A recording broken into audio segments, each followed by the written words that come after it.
morning, ladies and gentlemen. It's me, Srishti Bistar, representing grade 9 from Himrasmi High School, Nepal. As we all are familiar that our school Himrasmi has taken part in the International School Award ISA, under which we have the various projects. So firstly, let me introduce about ISA.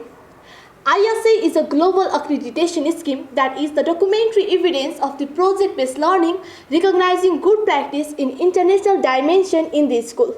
It has been engaging young people in the both global economy and global citizenship, and also develops their skill for the life and the work. ISA makes an individual capable by providing them the framework for planning, implementing, documenting, and monitoring the international values and the international work in the school. According to the history of ISA in Nepal, since 2012, 267 schools have been participating in ISA, whereas only 84 schools have won the full award. And among those schools, our school Himrasmi was also fully awarded. And talking about the types of project, we have 3 collaborative projects with international partner, 2 in-school projects with an international dimension, 20% local curriculum project with international dimension, and 1 public-private partnership project with an international dimension, and at last but not the least, 1 additional supplementary project. And today we are gathered here to talk about our project number 1, Hydropower, which is our collaborative project with our partner school, RMK Senior Secondary School, Chennai, India. So ladies and gentlemen, now let's welcome Rakesh Koirala to talk furthermore on this topic. Now I'm going to introduce the hydropower. Hydropower is the power derived from the energy of fast-flowing water resources, which can be harnessed for the different purposes. It can be found in the areas where the water flows at high speed from high ground to low ground. In other words, when the flowing water is captured and turned into energy, then it is called hydropower.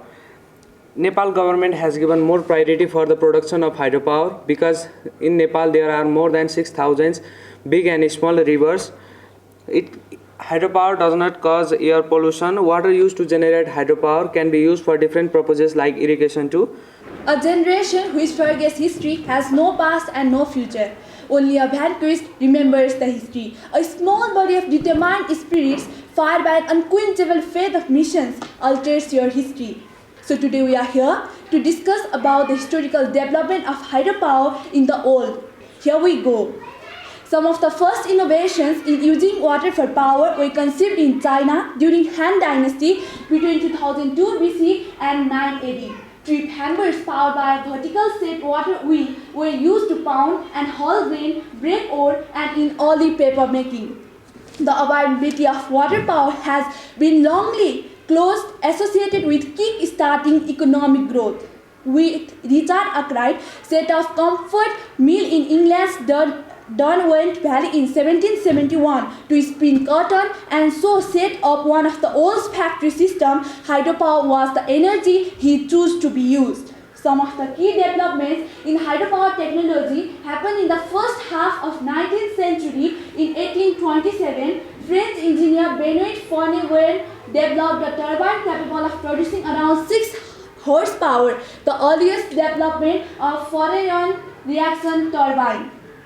In 1849, British-American engineer James Francis developed the first modern water turbine, the Francis turbine, which remains the most widely used water turbine in the world today. In the 1870s, American inventor Lester Alan Pelton developed the Pelton wheel and impulse water turbine, which he patented in 1880.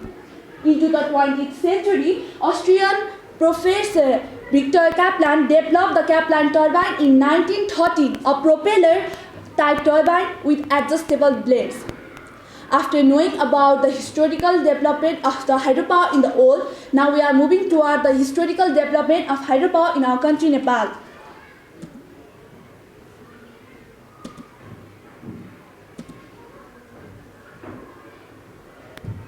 The history of hydropower development in Nepal began on May 22, 1911, 9 Jan 1968 bias by installing 500 kilowatt electricity producing Phaping hydroelectricity power plant at Phaping by Prime Minister Chandra Shamsher. After 25 years long duration, Prime Minister Dev Shamsher initiated 640 kilowatt Sundari Jal hydropower plant with a capacity of 900 kilowatt in 1936.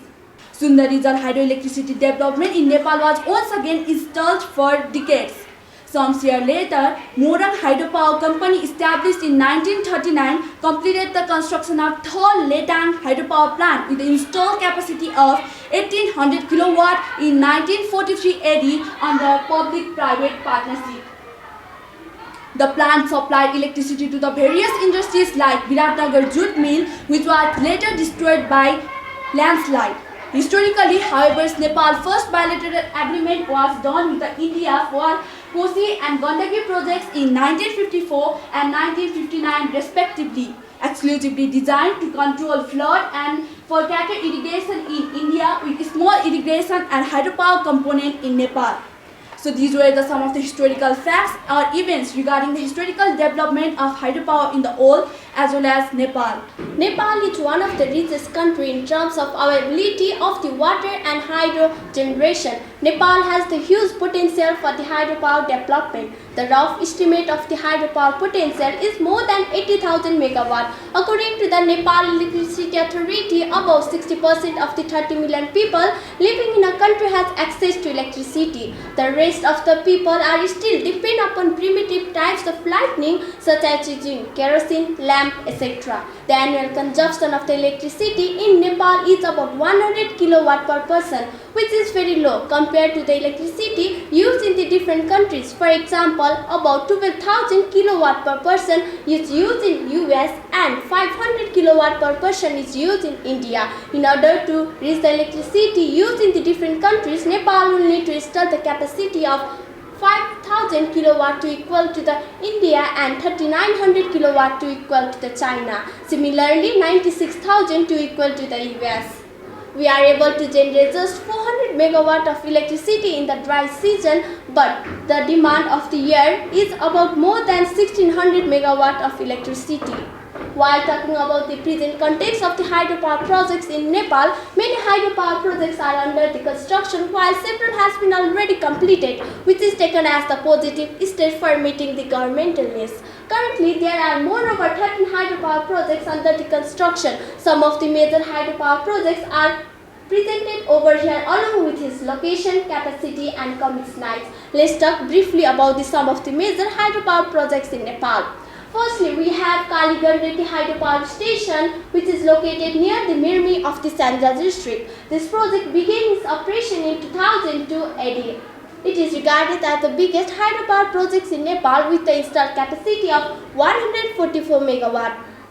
Next one, we have Bidar Marsanti Hydropower Station, which is located on the Lomjung district. This project began its operation in 2008 AD. Its capacity is 70 megawatt. Thirdly, we have Mai Hydropower Station, which is located near the Chichapani of the Ilam district. This project was set to commission in 2010, but it was delayed by the 4 years and completed on February 2014. Similarly, next we have Marsanti Hydropower Station, which is located on the Tanahu district with the installed capacity of 69 megawatt. This project began its operation in 1989 AD.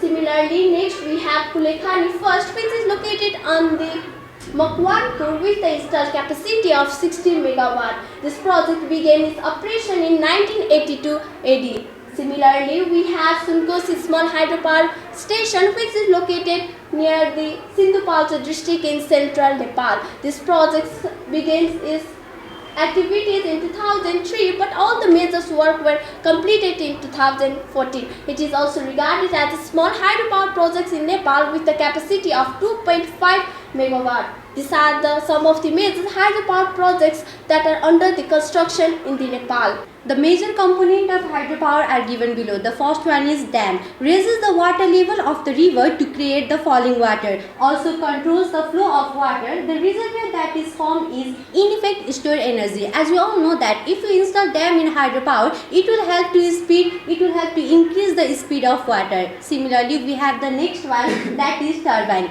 In this first line, it is clearly mentioned that how the blades of the turbine rotates. Let's see. The force of falling water pushing against the turbine blade causes the turbine to spin. A water turbine is much like a windmill, except the energy is provided by falling water instead of wind. The turbine converts the kinetic energy of falling water into mechanical energy. The force of falling water that is fall from the dams help to rotate the blades of the turbine. The turbine helps to convert that kinetic energy of water into the mechanical energy. The next component is generator. Connected to the turbine by shafts, or simply you can tell a long narrow passage, and pushing the gear, so when the turbine spins, it causes the generator to spin also. Convert the mechanical energy from the turbine into electrical energy. Generators in hydropower plant work just like the generator in other type of power plant. The generator and turbine are rotated by a long narrow passage which is known as the shaft. The generator helps to convert the mechanical energy into the electrical energy. At last but not least, there is the transmission line. Conduct electricity from the hydropower plant to homes and business. For further more information, here is the video which will provide the information related to working mechanism of hydropower. The water is being moving downwards through the penstock. And in this way, the water is hitting the blade of turbine and the turbine is rotating. It is converting the kinetic energy of water into mechanical energy. The both turbine and generator are connected by a single narrow path which is known as the shaft. The electricity has been produced and the electricity is being distributed eventually by the help of transmission line to our homes and business. Now we are going to mention some of the advantages of hydropower. And the first one is hydropower is a renewable source of energy. So thus, energy can be obtained continuously and it will never exhaust from nature. The second one is hydropower is eco-friendly project as it does not conduct any environmental pollution. And the third one is hydropower is one of the best solution of energy crisis as it is derived from water and it is found ultimately in nature. The fourth one is hydropower is cheaper in long-term use, though installation cost of hydropower project is more. At last but not the least, electricity produced through hydropower can be converted into different forms like heat, light, etc., which are required in our daily life. Every burning candle pursues its own shadow. In the same way, there are some disadvantages of hydropower too. Dams are extremely expensive to build and must be built in a very high standard. The high cost of the dam's construction means that they must operate from many decades to become profitable. The flooding of land areas of land means that the natural environment is destroyed. The building of the large dams can cause serious geological damage. Now I am here to discuss about the international dimension on Brazil. Brazil is known as the richest country in the water resources. Brazil is known worldwide for its ample share of renewable sources in its energy production. According to the Brazilian energy balance, 32.9% of domestic energy supply was from renewable sources such as hydropower, biogas and wind. If we consider only the electric supply, the numbers are even more positive. 75% of total energy supply, of which 64% are hydro, 8% are biomass and 0.01% solar. Let me discuss about the international dimension of India. India has high solar insolation level with about 300 clear sunny days. Most parts of the country receive 4 to 7 kilowatt-hour per meter square a day with about 1500 to 2000 suns and hours per week depending upon the location. The country has made significant progress towards the accommodation of its infrastructures. Let me say something about China. Coal supplied must about 59% of China's total energy consumption in 2019 was down from 59% in 2018. The second largest fuel source was petroleum and other liquid, following 20% in 2019. Although China has diversified its energy source and cleaner burning fuels have replaced some coal and oil used in recent years, both the hydroelectric sources and natural gases about 8%, nuclear power about 2%, and other renewables nearly about 5% are accounted for relatively small but growing shares of China's energy consumption.